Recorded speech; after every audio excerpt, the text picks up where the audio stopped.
Welcome back to the Sleepy Stoic Sanctuary, where ancient wisdom guides you into peaceful rest. I am your guide through the timeless stories that have shaped masculine character for thousands of years.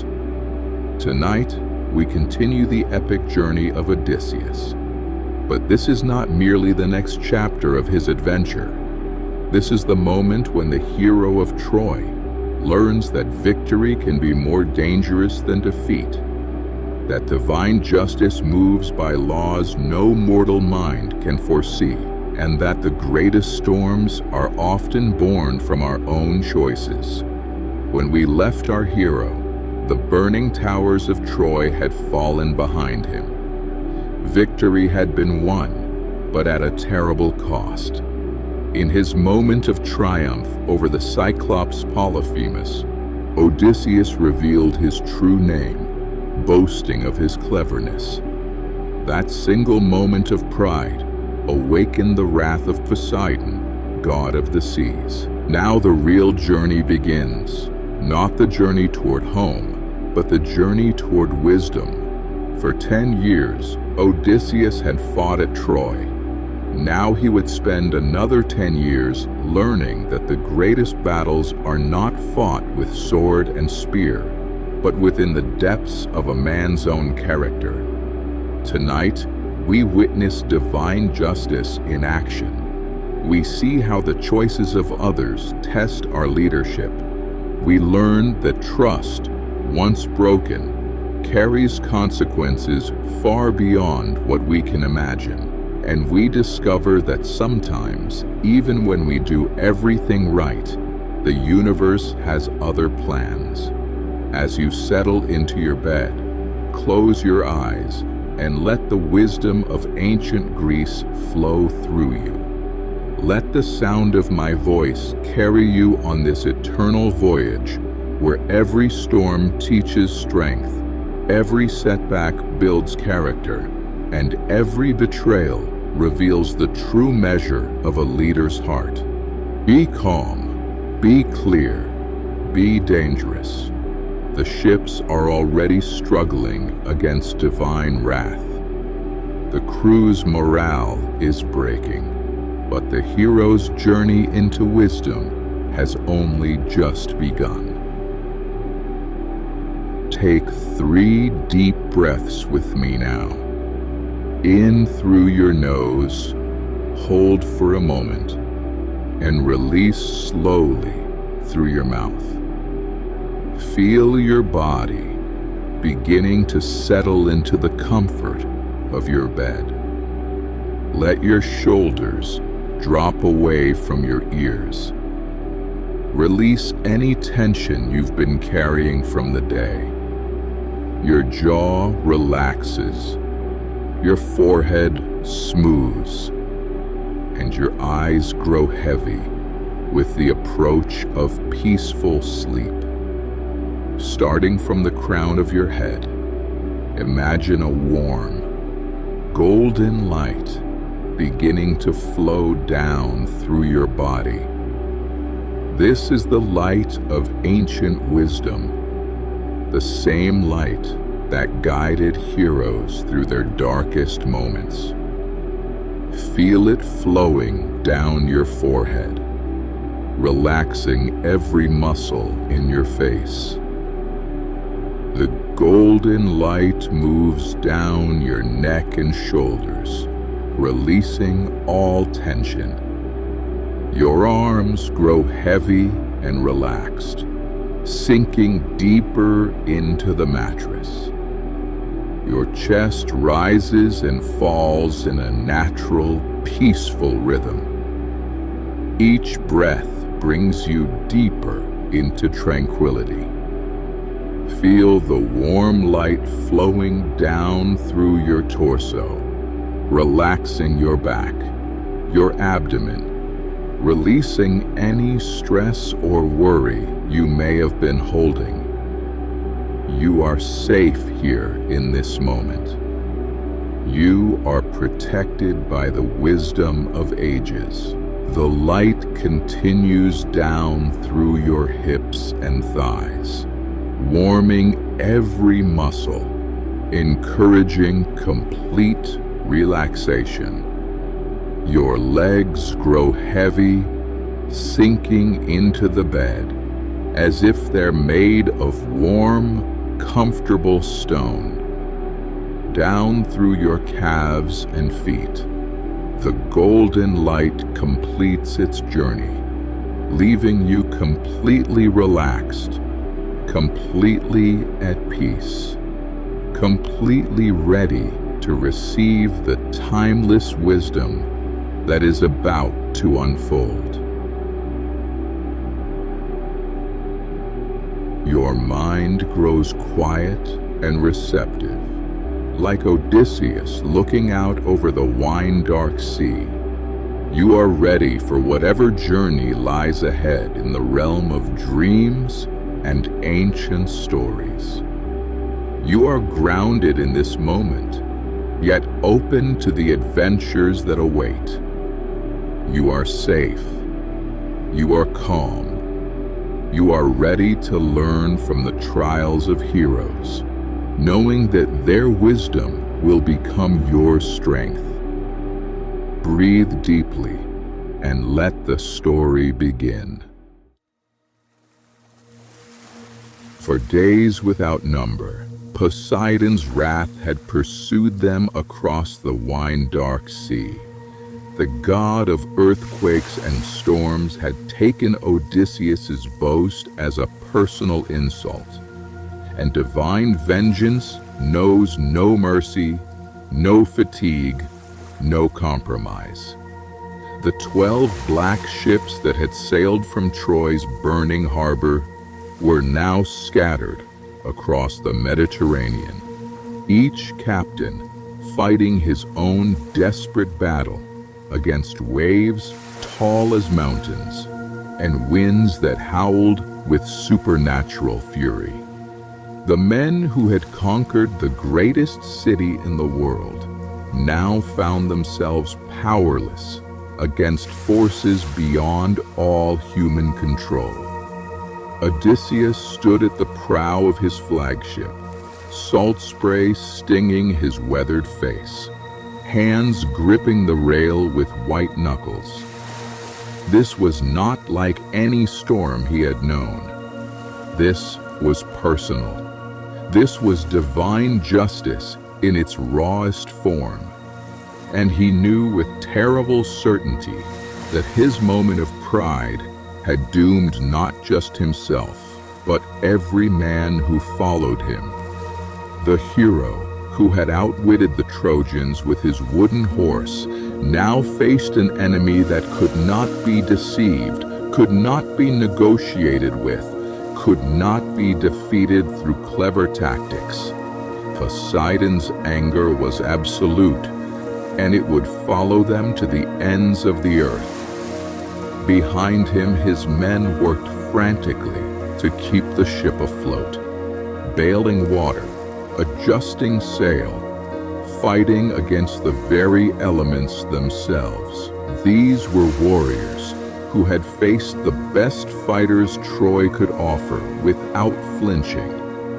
Now they cast nervous glances at their king, seeing in his face the knowledge that this storm was unlike any natural tempest.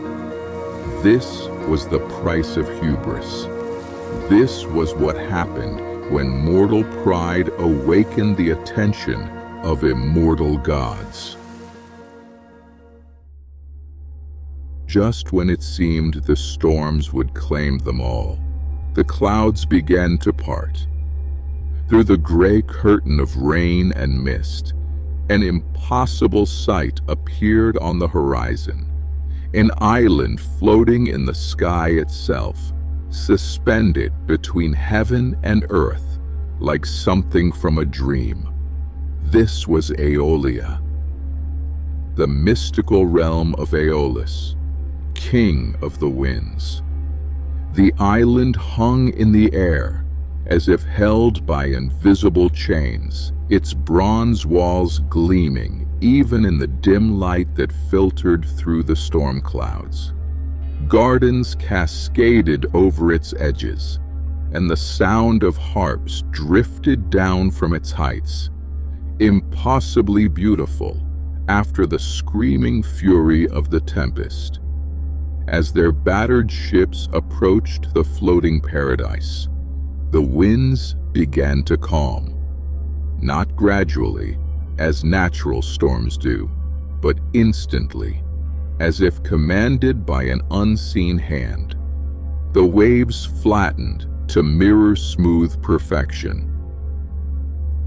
And for the first time in weeks, Odysseus and his men heard something other than howling wind and crashing thunder. They heard silence, the profound, almost supernatural silence that comes when elemental forces bow to a greater power. Aeolus himself appeared at the harbor, a figure of immense dignity and quiet authority. His beard flowed like silver clouds. His eyes held the depth of endless skies, and when he moved, it was with the measured grace of one who commanded the very air around him. Here was a king among kings, a ruler whose domain encompassed every breeze that had ever blown, every storm that had ever raged. Odysseus of Ithaca, the Wind King, spoke, his voice carrying the whisper of gentle breezes and the rumble of distant thunder. Son of Laertes, sacker of cities, master of the wooden horse, your reputation precedes you across the wine-dark sea. But tell me, why does Poseidon's anger follow you like a shadow? The hero stood before this ancient power, humbled by the presence of one who could calm divine storms with a gesture. Here, perhaps, was hope. Here, perhaps, was a chance to win back the favor of the gods through wisdom rather than cleverness, through humility rather than pride. For a month, Odysseus and his men remained as guests on the floating island.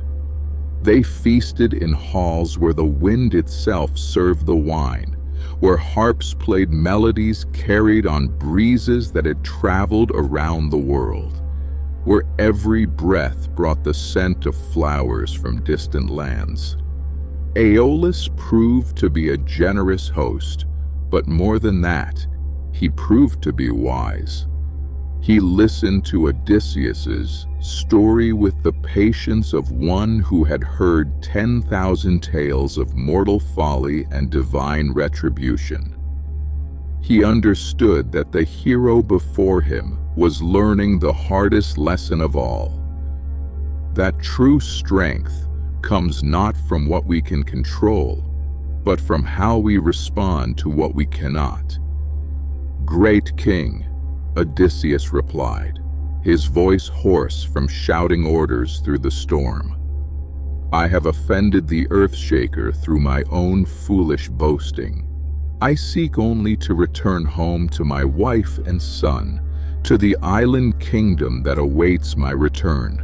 Aeolus studied him with eyes that had seen the birth and death of countless storms, that had watched mortals rise and fall like waves upon the shore.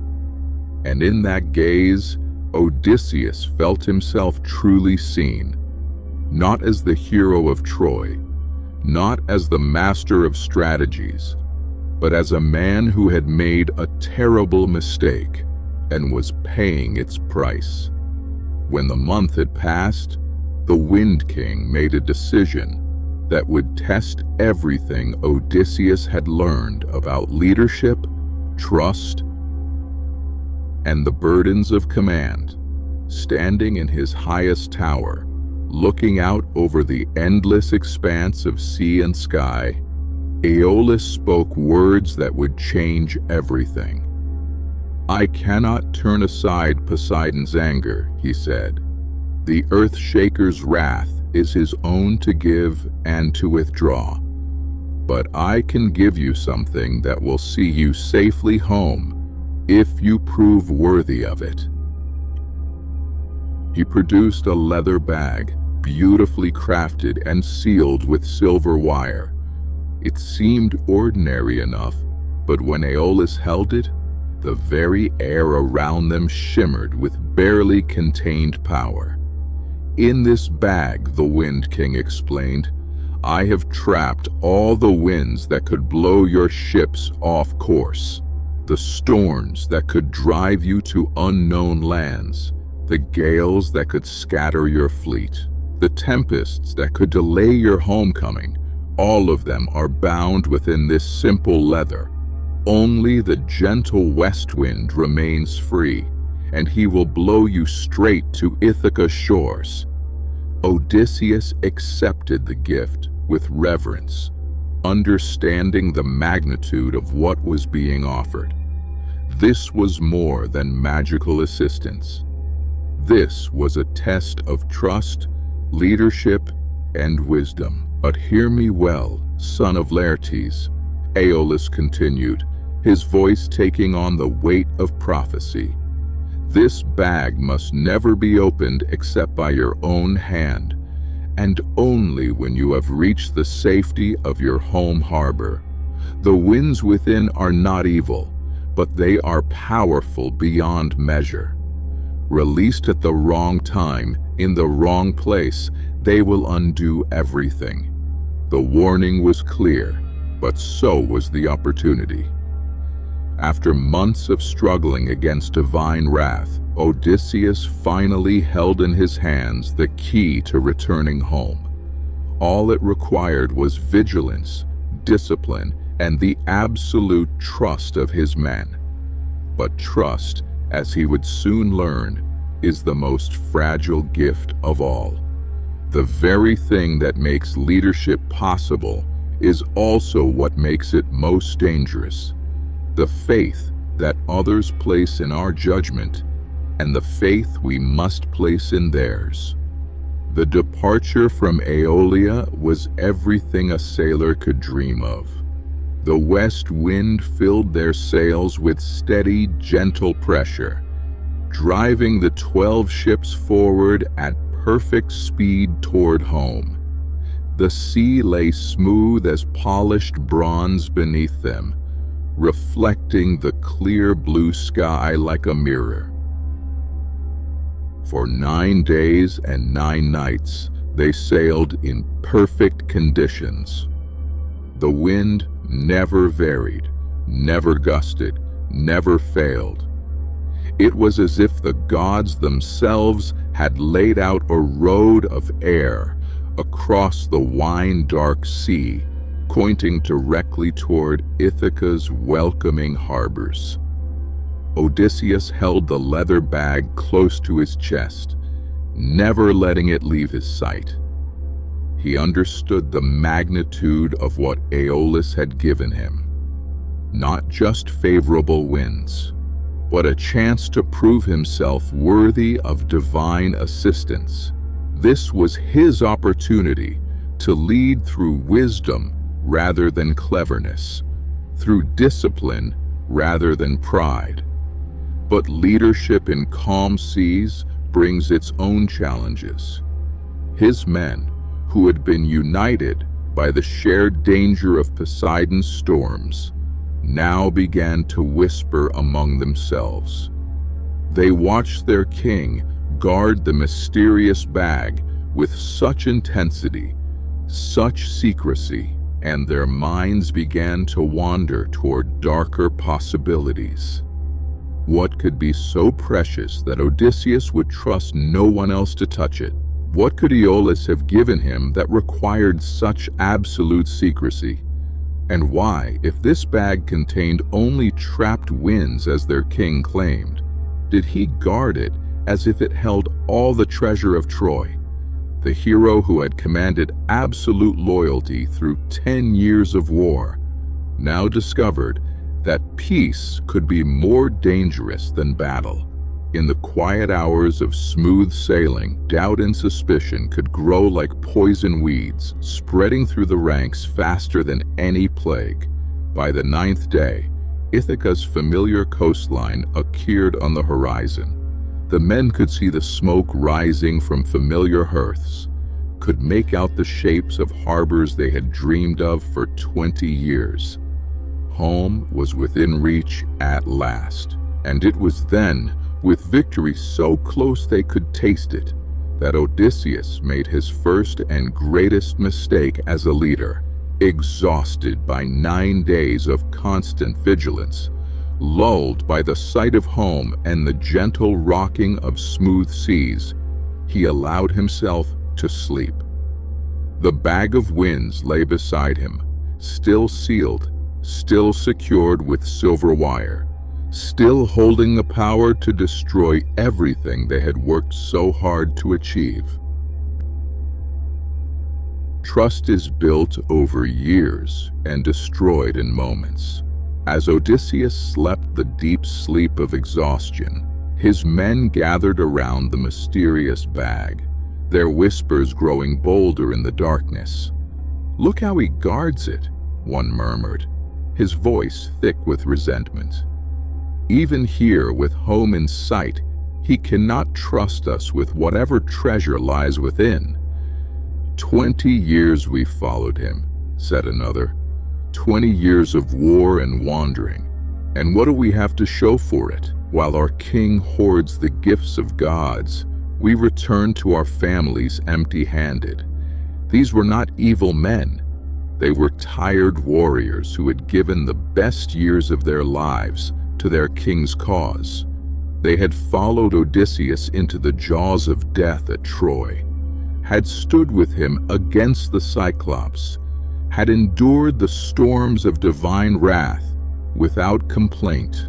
But exhaustion and proximity to home had awakened something dangerous in their hearts, the belief that they were owed more than they had received. The ringleader reached out with trembling fingers toward the silver wire that bound the bag.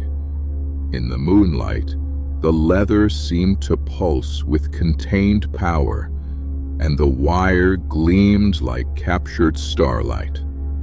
"Surely," he whispered, "our king would share with us the treasures that will make his homecoming glorious.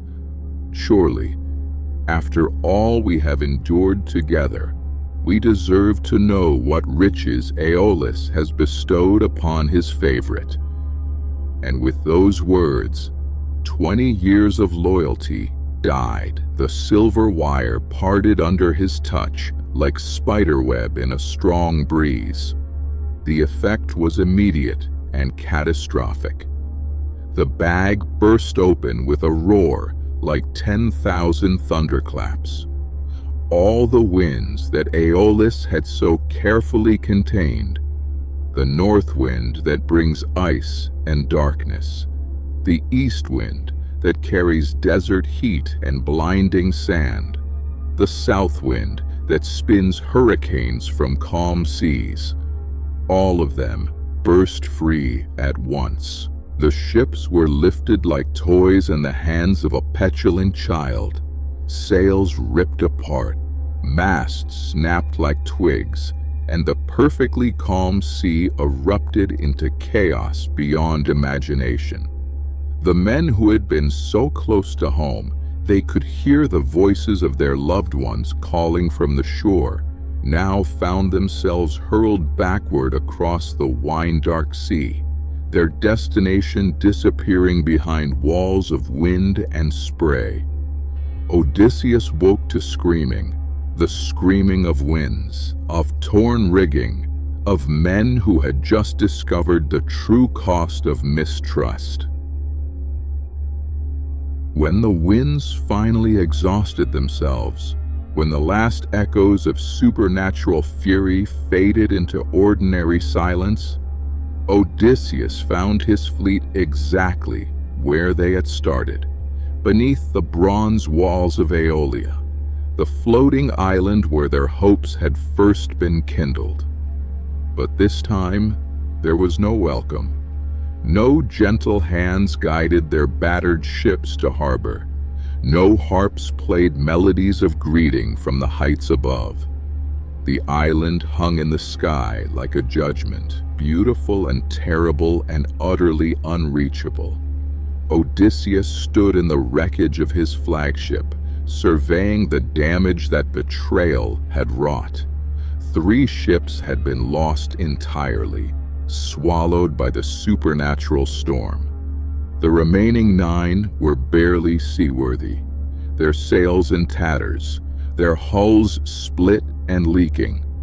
But worse than the physical damage was the spiritual cost. The look in his men's eyes, the knowledge that trust, once broken, could never be fully repaired. Still, he was Odysseus. He was the man who had outwitted gods and monsters, who had conceived the wooden horse that brought down Troy's walls. If there was any chance of redemption, any possibility of divine forgiveness, he would find it. Taking his strongest swimmers, he made his way to the island's base, climbing the impossible cliffs that led to Aeolus's palace. His hands bled on the bronze walls. His lungs burned in the thin air, but he climbed with the desperation of a man who knows he has only one chance to save his people. The Wind King was waiting for him in the same tower where they had stood a month before, looking out over the same endless expanse of sea and sky. But now his expression held no warmth, no welcome, no hope of assistance. "You return quickly, son of Laertes," Aeolus said, his voice carrying the chill of winter storms. "Tell me, did the west wind not serve you well? Did my gift not speed you toward your heart's desire?" Odysseus fell to his knees, a gesture he had never made before any mortal king.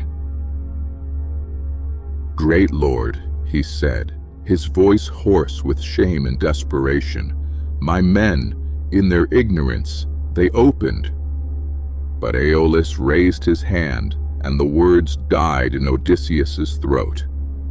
"I know what happened," Aeolus said, his words carrying the weight of absolute finality.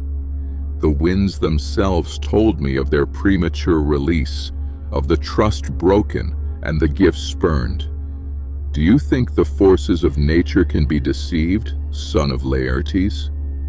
Do you imagine that I, who command every breeze that blows, would not feel the moment when my carefully bound storms were set free by treacherous hands?" The Wind King turned away, looking out over his domain with the sadness of one who had hoped for better, but was not surprised by disappointment. "I gave you more than favorable winds," he continued. "I gave you a test of leadership, an opportunity to prove that mortals could be trusted with divine gifts. I offered you the chance to demonstrate that the hero of Troy had learned wisdom from his trials, that pride had been transformed into humility, that cleverness had matured into true understanding." Odysseus remained on his knees, feeling the full weight of cosmic judgment settling upon his shoulders. This was not the anger of Poseidon, hot and personal and driven by wounded pride. This was something far worse, the cold disappointment of a divine being who had believed in the possibility of mortal redemption and been proven wrong. "Your men opened the bag not from malice, but from the poison of mistrust that you allowed to grow among them." Aeolus continued, "A true leader does not guard secrets from those who follow him. A wise king does not hoard divine gifts, while his people whisper in the darkness about his hidden motives. The words struck deeper than any physical blow. Odysseus, master of strategies, began to understand that he had been outmaneuvered not by an enemy, but by his own failure to truly lead. He had protected the bag, but failed to protect his men from the suspicions that would ultimately destroy them all. "You came to me as a hero," Aeolus said, still not turning to face his fallen guest. "You told me of your great deeds at Troy, of your famous cleverness, of your burning desire to return home, but you never spoke of your men as anything more than followers. You never mentioned their names, their families, their own hopes and dreams. To you, they were tools to be commanded, not hearts to be trusted. Leave my island, son of Laertes. Return to your ships and sail by mortal means to whatever destiny awaits you. The gods may still have plans for you, but I will not be part of them. You are beloved of some immortals and hated by others, but from this day forward, you are nothing to me." The descent from Aeolus's palace was longer and more painful than the climb. Not because of physical exhaustion, but because each step carried Odysseus further from hope and deeper into the understanding of what true leadership required. He had been a commander of men for 20 years, but only now did he begin to comprehend the difference between commanding and leading. A commander gives orders and expects obedience. A leader earns trust and inspires loyalty. A commander hoards information and makes decisions in isolation. A leader shares wisdom and builds consensus among his people. When he reached his ships, his men gathered around him with the eager faces of children, hoping for forgiveness. They had seen their mistake, had watched their homes disappear into the distance, had felt the cold wind of divine rejection blowing across the water from Aeolus's island. "My king," the ringleader said, tears streaming down his weathered cheeks, "we have destroyed everything. Our curiosity, our greed, our lack of trust. We have ruined our chance to return home."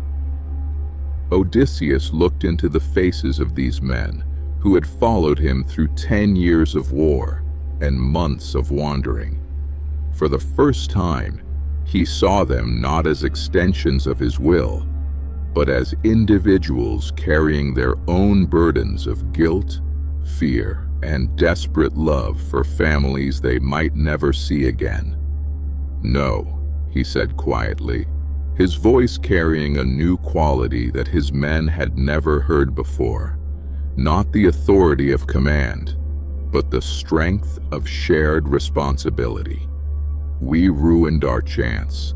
I failed you as much as you failed me. I guarded a bag when I should have been guarding your trust.